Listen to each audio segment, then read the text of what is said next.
Paying for media exposure isn't inherently good or bad. It can actually be a valuable accelerator, but only if it fits your audience, your growth needs, and your conversion ecosystem is in place. Essentially, visibility without the right structure is just going to be an expensive test. You are listening to Amplify Your Success Podcast, episode 481. And today we're going to explore whether paying for visibility and media is good for your business or not. You ready for this? Let's get started. Welcome to the Amplify Your Success Podcast. Get ready to ramp up your revenue, amplify your impact, and make your mark in the world. This is the show for experts, thought leaders, and service professionals who want to shatter their limits and achieve that next level. You're going to find out from other experts and influencers how they made it. Now, let's get amplified. Hey there, inspired entrepreneurs and business leaders. It's your host, Melanie Benson, authority amplifier and founder of Rising Tide Collective. Today, we're talking about paid media, and I wanted to bring this into our discernment series because there are so many questions about it, and the invitations are rampant. Some of them are scams, some of them are cash grabs, some of them are actually valuable. And I think there's a time and a place in our trajectory when paying for exposure is super valuable. So I want to talk a little bit about what's going on underneath the opportunity and help you have a better filtering system for whether or not to say yes. And look, there's a ton of noise on social media about whether or not these are good opportunities. And you have to remember, people like controversy, and not everybody is in alignment with this. And people's opinions are just their opinions. It's really up to you. But the more you can use the right discernment, the right filters, the right factors, you're going to make better decisions for your trajectory. And as always, I like to put things through the lens of the more you are positioned as an authority, a true authority, and you cultivate the right relationships, the right connections, you're going to actually attract the right media exposure without having to pay to play, so to speak, outside of some of the events that are there that actually, it's actually a sponsorship opportunity that makes sense. So with that being said, let's take a look at whether or not this is aligned for you. Let's start with the opportunity that shows in your inbox or in your DMs. And it usually goes a little bit like this. Hey, I see your stuff on Instagram, or we've been watching you and we noticed that you have a really powerful voice in this industry. We'd love for you to speak on the stage, or we'd love to spotlight you in this magazine, or we'd love to feature you as the blah, blah, blah, top whatever, right? And then you get excited and you say, oh, sure, I'm happy to. And the next line comes in, great, here's the instructions. Now there is a sponsorship fee. And you think, what a waste, I'm not doing this. Or you jump in and you're like, sure, I'm paying, without really scouting the opportunity properly to make sure it's aligned. There's a lot of reasons why these opportunities exist. I'm not going to get into all of it, but I think there are three key areas. There's sponsorship at events, and especially if this comes with a chance to speak on stage, this is a practice that's been happening for years. Think about it. Production of an event, of a live event in particular, it's expensive. They're cultivating the audience. And if you want to get in front of that audience, yeah, you're going to make an investment to be there. Now, the catch is whether or not they just let anybody on stage, or if that sponsorship comes with some vetting. Anytime I've ever offered sponsorship or any type of pay for media exposure, there is vetting that happens. I only let people on my stages that have an alignment with the outcome. Now, there's also media. A lot of magazines exist solely because I think of these as a cash grab. It's a business model where they are requiring you to pay to be listed as the top whatever. Now, I think these media opportunities, oftentimes there is value in getting exposure, especially if that exposure lines you up with other successful people in your industry. Where it breaks down is, what are you actually paying for? Are you paying to be basically stated that you're this leader, or you have this title, or you're the top whatever? That rubs me a little wrong. But are you paying to have an advertisement in the magazine, and you get to also have an article written about you? That's a little bit more feasible, in my opinion, because we know that magazines are funded by sponsorship 90% of the time. They are funded by the advertisements that are placed in their magazine. So if you're paying for an advertisement and you also get featured, that's different than you landing a interview because you're the top whatever, but you had to pay to be listed that way. That's bought authority. Now, it may be something you want to do. I'm not saying it's wrong. I'm just saying you have to really think about, what are you paying for? I have considered some of these at times, especially when the exposure is at such a high level that it's really a valuable credibility boost. Now, I don't know if you know this, but there's a huge part of Forbes that they have people pay to be authors inside their portal. And they are paid journalists, basically. So there are a lot of ways that this model has been established for years. And it can be valuable for you if you know what to look for. And then last, let's talk about the podcasts, the shows that reach out to you, invite you to be on their show. Next thing you know, there's a payment to be placed. You have to ask yourself, what would be the value? Because podcast hosts, 90% of the podcasts that are out there in your industry, they're funding all of it by themselves. They're not media. They're not looking for sponsors. They're not getting massive traction where people are basically funding the podcast because of the number of downloads and listens they have and using paid sponsors to monetize it. No, they're funding this themselves. And I gotta tell you, most of us are getting pitched thousands of times a week, especially if you have a top show, and you're not going to take these pitches unless there's something in it for you. When a podcast host does a good job of building their podcast, they are spending a lot of their own time, their team's time, and they're investing hard cash to produce the show and build an audience.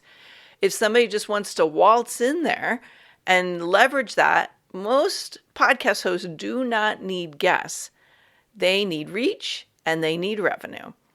And that's why they build the show. It's a courtesy to be invited on the show.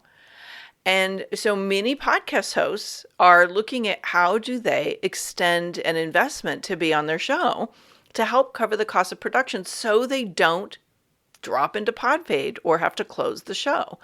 Now, not all of them, but many of them, you have to have a way to monetize it. And as a potential guest, when you're pitching them and there's no relationship established, you may want to consider investing if they offer a sponsorship or a paid placement option. Now let's normalize one more piece of this puzzle. Many very high-end successful businesses pay a PR agent or a team member to place them on these opportunities. So there's already an investment being made, or they're paying a podcast placement company to get them in front of the right audiences. That, in a lot of ways, is a upside down exchange of revenue for the exposure. It's not about the placement, it's about the exposure. Now, there's a whole thing happening, which is why I host my Visibility Velocity event, is to really help you understand how to shift the dynamic and to get your message in front of the right audiences and be able to monetize your message. That's a big piece of the puzzle. And sometimes investing at the right place can speed up exposure to the right audiences. So you are not paying for exposure.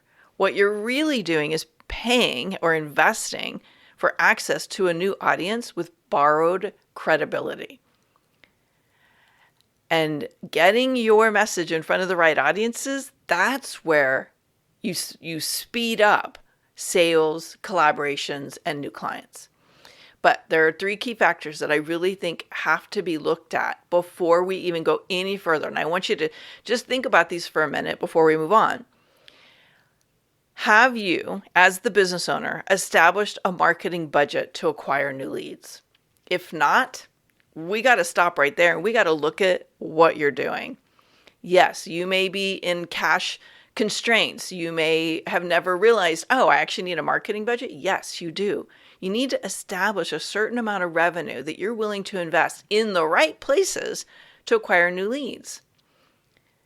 Secondly, will this opportunity, if you are considering pay to play or investing in exposure, are you going to get in front of the right leads, the right buyers, the right audiences? None of this works if you don't.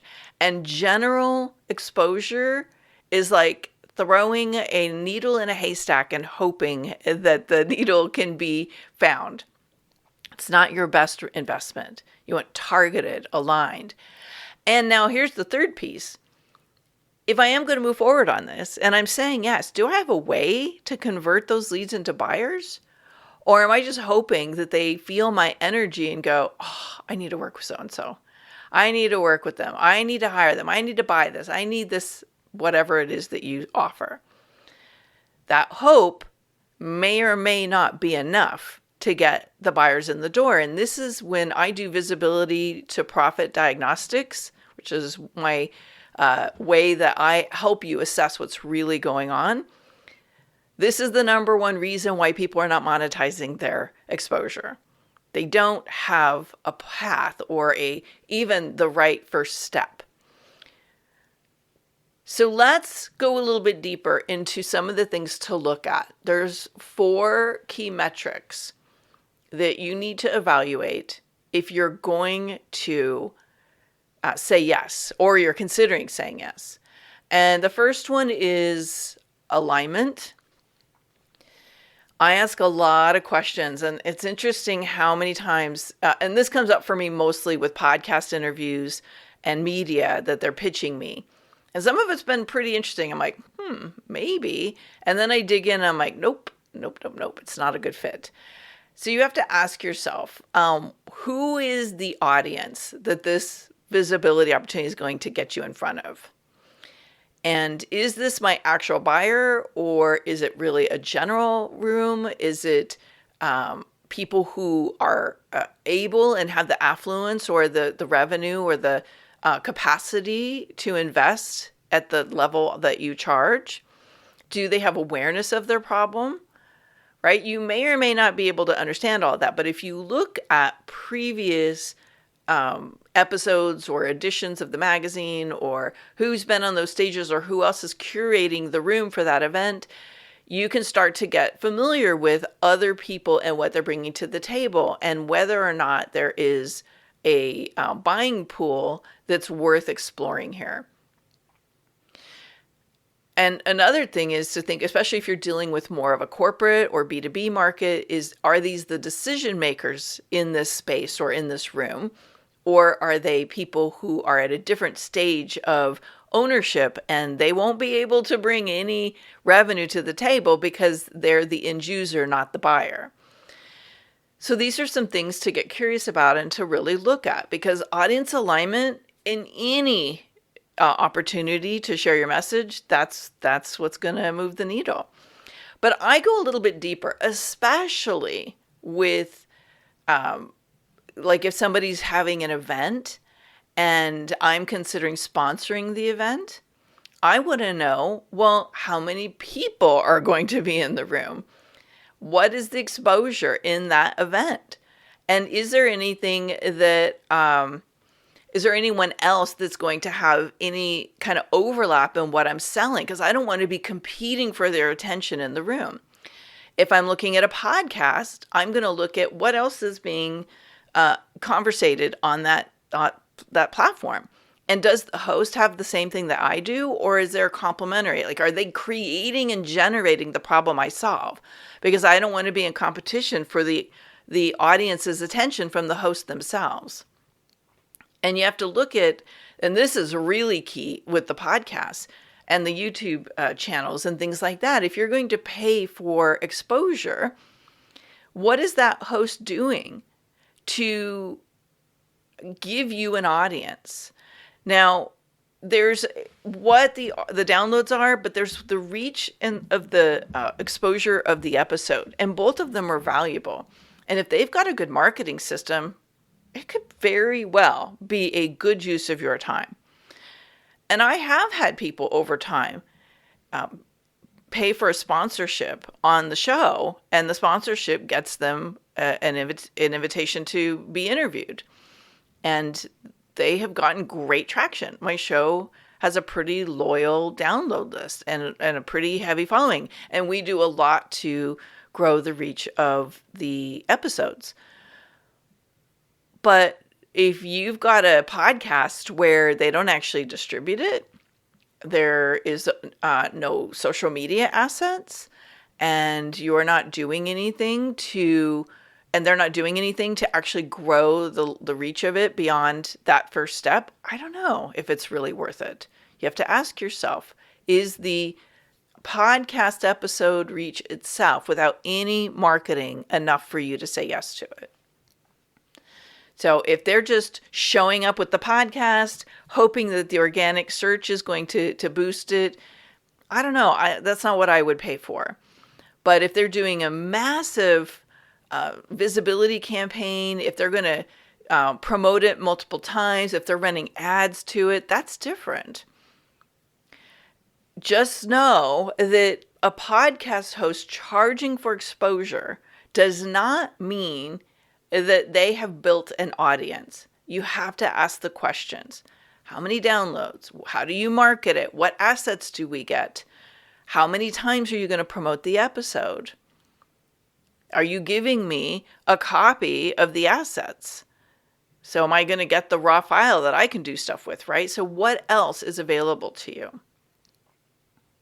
I've heard some horror stories of people charging like $5,000, $10,000 for getting you on a podcast. And if you're new in this, and we're going to talk about what stage, if you're new in this, that can be very tempting. Oh, this will jumpstart everything. But sadly, on the back end, they have no brand reach. They don't do a good job. They may have a social media presence, a big one, but they don't share the episodes there. So what are you actually getting? Now let's talk about the access. It's kind of part 2 to the distribution depth. But think about what else can happen beyond that interview. We talked a little bit about that for the podcast, but now let's think about a live event. What are you getting beyond, the sponsorship in the room? Are you getting stage time? Are you getting an attendee list? Are you able to make a pitch or gather their contact information in the room? Can you add something on and offer like a private networking space or a speaker dinner? What can you do to maximize your reach if you're paying to be in that room besides just stand at a table and or speak on stage for a very limited amount of time?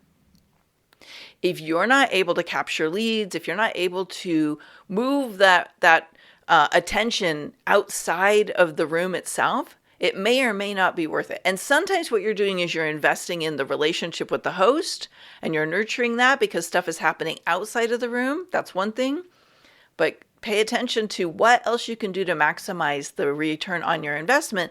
So if they don't get the number of people in the room that they say, or the people just don't end up being buyers, or something goes wonky in the room, you have other ways to get a return on your investment. Now, last, let's talk about this conversion ecosystem. And again, I've mentioned this is one of the things that comes up a lot in my visibility to profits diagnostics. This is the first step I take with somebody, is like I'm auditing what they're doing.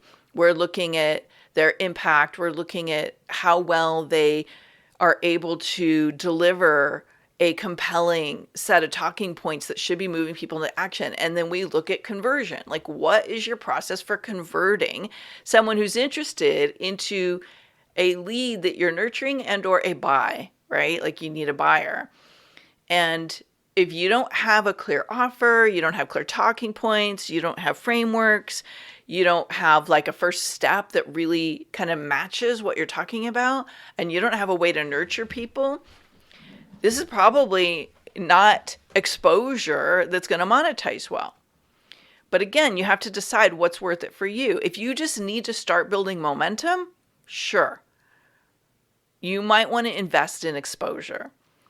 But I want you to monetize it, and usually monetizing it, there are some simple things you can do quickly. Almost always in the diagnostic, we uncover, it's like, hey, just switch out your lead magnet, or let's focus on a different topic where there's more juice and power and momentum, right? So there's something that shifts that can quickly start to help you monetize your exposure. But if you're paying for exposure, this is crucial to get worked out. Now, the last piece I want to do is I just want to talk about the different stages you might be at, and when you consider the investment versus maybe when other things might be more valuable for you. I am a huge proponent of, when you're getting started, there is a time when you need to invest in clarity, and there is a time when you start to need to invest in exposure and getting in front of the right audiences. When you are in the startup, you've pivoted your brand or your work, or you're just emerging with your work, you need clarity on your messaging. You need to have your offer clear and what I call a profit path, meaning where does somebody start with you and how do they get led to the offer? And you need to have clarity of your audience. So you have to have audience alignment in place. And I do believe if you have those 4 key pieces, paid exposure can speed this up for you. But you've got to have those factors in place, or your return on investment may feel squandered. The second stage is when you've got those things in place and you're growing, right? You're in momentum and you've got some things working and you just need more exposure. So this is fine-tuning your offer, fine-tuning your audience, making sure you have systems in place to maximize your exposure. Paying for access to be in front of new audiences, that can actually accelerate this. So this is the prime time to accelerate. This is the prime time. You've got your stuff worked out. You know what you do converts. Get in front of new audiences. Build exposure, convert, rinse and repeat. And so I highly recommend investing in paid exposure or people to help you close the gap. Or you may want to consider investing in something like Rising Tide Collective, where you're building relationships that lead to that momentum. So yes, it makes sense at stage 2. Stage 3, this is strategic leverage. So what you do works, and you are positioning your expertise and authority for leadership and doing global expansion or rapid expansion. So this is my position here is you're looking for strategic leverage. This is where, if you're going to do paid sponsorships, what I see happening is you're actually investing in the relationship with the host, with the event producer, with the a colleague, and you're looking at how can you grow quickly together. So that would be one reason to do this. Another might be getting whatever you need to do to get in front of more aligned audiences where you're accessing new colleagues and peers. So this is about proximity at this stage. So what you want to be investing in here is what is going to collapse time so you can speed up relationships and stack your stages so you're building that buzz and momentum where people go, oh my gosh, I see you everywhere. Okay, again, this is definitely something that happens in communities like Rising Tide. Hopefully you're in a strategic mastermind. But all of this has to be on top of the foundation of those 4 key factors. And if this is not working for you, I would highly recommend before you pay for exposure that you get those elements, what I call the visibility to profit system, really optimized. Okay, for some people, they're really close. They just can't see what's in their blind spot. Other people, they're football fields away from being able to be clear and articulate and have their system in place. And it's not because you're not good at what you do. It's because this just isn't your superpower. This is my superpower. I would highly recommend starting with the diagnostic. Let's figure out how your visibility is working for you or working against you right now. Get the visibility to profit system in place. And if you catch this episode before the end of March, join us at the Visibility Velocity event. It's virtual and it will help you lock in all of the pieces of your visibility to profit system. I will link that up in the show notes for you if you want to take advantage of it. But at a minimum, book in a visibility to profit diagnostic. So as we wrap up, just remember, visibility can be a growth multiplier, but it can only multiply what you're clear on and what you have in place. So discernment, this isn't about avoiding investments. Media, when done well, can be a great investment. Even if you are paid to speak, even if you have your own show, even if you are already an authority. If you want access to a new audience, just go through the filters and ask yourself, will this multiply what I need right now? Otherwise, invest in collaboration, invest in community, invest in mastermind, invest in coaching. Get yourself in an attraction mode. All right, I'm excited to hear what you think about this and whether or not you're morally opposed to investing in visibility. Cool. I am not attached one way or the other.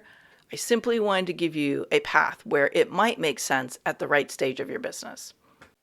Thanks for tuning in today, Amplifier. We're going to keep this conversation going, and I want to hear from you how you're going to amplify your authority and make a greater impact.